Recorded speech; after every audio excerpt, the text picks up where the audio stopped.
My son was murdered September the 29th, 2007, and his case is still unsolved. Well, that afternoon, I stopped by my mom's house, and he was coming out, and he hugged me and kissed me, and I said, I love you. It's the kind of memory that mothers cherish. The last words that Hope Dudley shared with her son Daniel were words of love.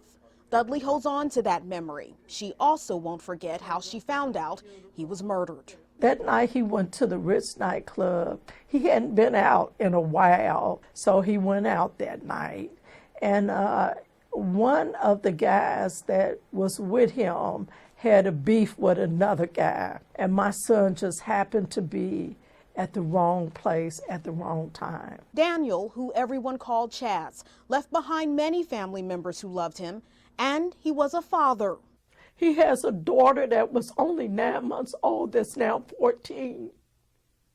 I have to give her a poster of her father to read what people say about him, because she don't know. I shouldn't have to do that. He should be here.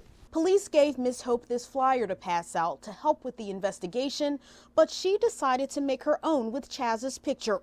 Eventually, she started a nonprofit called You Can Speak For Me to help other families of homicide victims, paying for it out of her own pocket.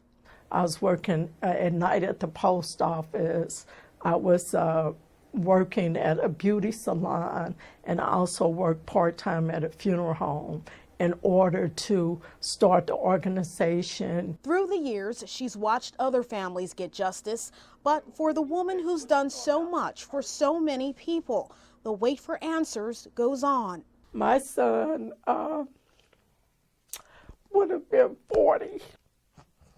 I can't celebrate it until I find out what happened to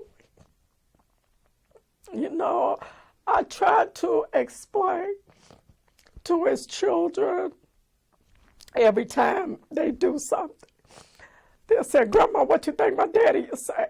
It's rare for Dudley to cry during an interview, but on this day, the pain is overwhelming. Her message clear to the people who will listen. These families are dependent on you as a citizen to come forth and get this crime off of our streets. We say Black Lives Matter. When do Black Lives matter to Black people? Daniel CHAZ Dudley is one of many local homicide victims, and his mother knows that without people stepping up, the murderers are free to walk the streets and do it again.